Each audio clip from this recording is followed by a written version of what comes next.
அணைய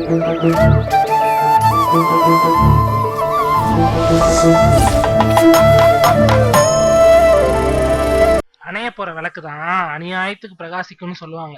தமிழ் சினிமாவில பிரியா ஆனந்தின் மார்க்கெட் கிட்டத்தட்ட அணைய போற நேரத்துலதான் முத்துராமலிங்கம் என்ற ஒரு படத்தை வழங்கியது காலம். காலம் வழங்குச்சா கௌதம் கார்த்திக் வழங்கினாரா என்றால் மையமாக சிரிக்கிறார் இப்படத்தின் இயக்குனர் ராஜதுரை.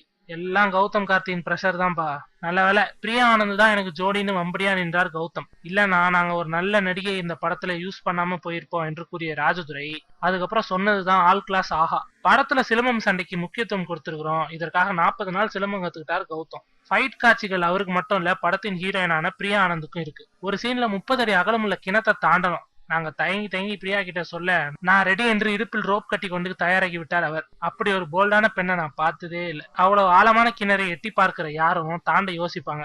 ஒரே ஷாட்ல அதை எடுத்து முடிக்க உதவினார் பிரியானந்த். இப்படி தன் படத்தின் ஹீரோயின் புகழை பாடிய ராஜதுரை முத்துராமலிங்கன் படத்தின் இசைக்காக இளையராஜாவை அப்ரோச் பண்ணினாராம். கதையை கேட்ட ராஜா அடுத்த 1 மணி நேரத்துல கம்போசிங்க்கு உட்காந்துட்டாராம். முத்துராமலிங்கம்னு தலைப்பு, மதுரை பேக்ரவுண்டு, கதை கண்டிப்பா ஜாதி பின்னணியில் தான் இருக்கும் என்று நம் நம்பிக்கையை ஒரேடியாக மறுக்கிறார் அவர். இல்லன்னு அவர் சொன்னாலும் முத்துராமலிங்கண்டா என்று கமல் வாய்ஸில் உருவான அந்த பாட்டு சொல்லுது, டைரக்டர் பொய் சொல்றாரு டோய்.